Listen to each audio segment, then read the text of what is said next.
E dim që kohëve të fundit sikur edhe më shumë po praktikohet, ndoshta ndër vitet i mund të na tregosh më mirë, kanë qëndruar të moshuarit edhe pa disa dhëmb, derisa kur s'kan mujt më.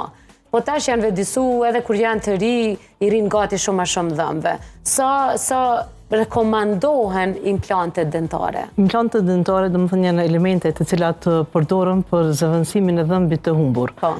Ne gjithmonë luftojmë që t'i mbajmë dhëmbët e përhershëm, do të thënë në gojë, që mos të largohen, mirë po dhëmbë për shkaqe të ndryshme, infeksione, trauma të ndryshme, ndonjëherë dhëmbët duhet të largohen me shumë arsye të ndryshme, largohen dhëmbët dhe ato dhëmbë të humbura gjithmonë duhet të zavendësohen. Do të thonë përpara janë punuar urat, kur nuk ka pas implante dentare, do të thonë është nëse ka mungu një dhëmbë, janë dekortiku të dy dhëmbët dhe është punu një urë, do të thënë të dy dhëmbët janë dekortiku nëse dhëmbët edhe kanë qenë të shëndosh, për mu zavendësu dhëmbi i humbur.